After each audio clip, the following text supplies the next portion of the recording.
It's Jeff Altman, the Big Game Hunter, and this is going to be a quick review and critique of the jobs report that came out from the U.S. Bureau of Labor Statistics.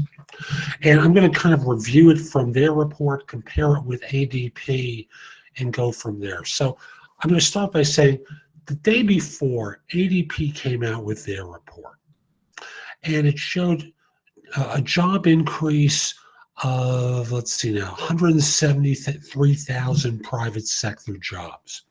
And they increased the previous months from 156 to 166.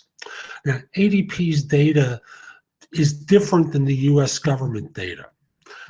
You know, the U.S. government lags in their ability to collect the kind of information that ADP collects.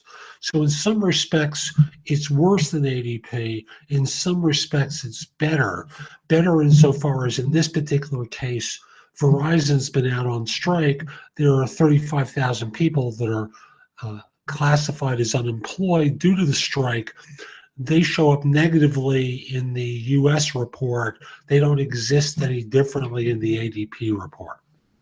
So with that said, the U.S. government announced a change in the last 2 months' statistics to take down about 25,000 jobs. And in the month of May, reported, and this is going to be a stunning number, 38,000 jobs were created during the month of May. That's it, 38,000 jobs. Now, this is down by over 100,000 jobs during this period of time, because normally most increases over the last few years have been over 200,000 jobs, and this one is down to 38,000 jobs, which is fewer than what it is needed in order to accept students who are graduating and new entrants into the workforce. Now, the good news is, and it just lets you know how cockeyed this report is, because I think that's really what this is a cockeyed report, is that the unemployment rate fell 0.3% to 4.7%, but non-farm payroll changed by 38,000. That's insane. Employment increased in healthcare. Mining is losing jobs. That's the oil and gas industry. Information services decreased primarily because of the strike. You know, if you look at the statistics, you'll see that the report shows that the number of jobs lost was pretty much equal to what the Verizon strike has taken out. The participation rate decreased by 0.2% to 62.6%. So that's a decline of 0.4% over the past 2 months, offsetting any gains during the first quarter. The number of people working part-time for economic reasons, which is referred to normally as the U6 rate, increased by 468,000 to 6.4 million in May, showing little movement since November.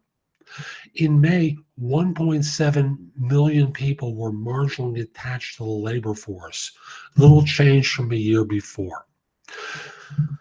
So as I said, non-farm payroll was up 38,000. Job growth occurred in healthcare, mining, lost jobs as a result of the strike. Healthcare increased by 46,000 in May, with most of those occurring in ambulatory care. That was 24,000. Hospitals, 17, and nursing care facilities, 5. Healthcare employment over the last over the last year, has increased by 487,000. I'm referring to the BLS report. So if you do a search for the U.S. Bureau of Labor Statistics jobs report, you'll be able to find this. Information declined by 34,000. Like I said, these are primarily because the Verizon people are out on strike. Manufacturing employment in durable goods declined by 18,000 in May, with job losses of 7,000 in machinery and 3,000 in furniture and related services. Employment in professional and business services changed little in May, which is plus 10,000. Temp employment was down. Construction, wholesale trade, retail trade, transportation and warehousing, financial services, leisure and hospitality were basically little changed over this time. What we're getting here is this is a cockeyed report because it's so widely different than the ADP report. Even if we say the ADP numbers are absolutely perfect, which they aren't because they don't include the losses from Verizon, we're at 137,000 or 135,000 jobs created versus the 38,000 reported. And that's a 1/3 drop from the average of the previous quarter. Now, I'm going to say that this is an outlier report, just as I'm going to tell you the June report will probably be wildly different because it's going to include camp counselors. You know, your teenagers who are going to work at a camp for 2 months, who are going to get paid and then go back to school, are going to be included in that report. I remember years ago realizing that my son, who at that time was 12 years old and worked for his school for 1 week, doing daycare under the supervision of a teacher and making $75 pre-tax, was included in the report because they reported that as income. So June is a crazy month because it includes all these people who come to work as counselors and the students who are working only for a limited period of time in the report.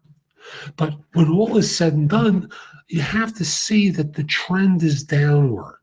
Job creation is lessening, and as I feared going into this year, business is becoming concerned about change in the government because they don't know what the rules are going to be, no matter who is elected president. You know, some will say business is like President Obama. I have a different opinion about how business has seen our president. I'll simply say that they at least know the rules under President Obama. They don't know what the rules will be under a President Clinton or under a President Trump. And the result winds up being the potential for a major slowdown going into the fourth quarter of this year. My simple advice to you is, if you haven't seen my book on Amazon, Survive a Layoff Like a Pro, it's in Kindle format there. Order a copy, start getting yourself ready because the economy is slowing. And even if it doesn't happen instantly, it's going to happen sometime next year or at the latest the year after. Start preparing yourself for layoffs. The other thing I want to encourage you to do is visit jobsearchcoachinghq.com, especially if you're looking for work, because I've got a ton of content there that I've curated from my own work and from around the web, including Survive a Layoff Like a Pro and all my other books and guides to job hunting that are designed to help you be more effective with your search so you can land quickly, create that halo around you so if cuts come, you're less likely to get hit. So again, the site is jobsearchcoachinghq.com. Sign up there, $24.99 a month, less if you sign up for a quarter, but it's an inexpensive site. It's the price of a hardcover book, per month. Plus, you can ask questions of me and get advice from me in your search that I won't give otherwise. So again, hope you found this helpful. Hope you have a great day. Take care.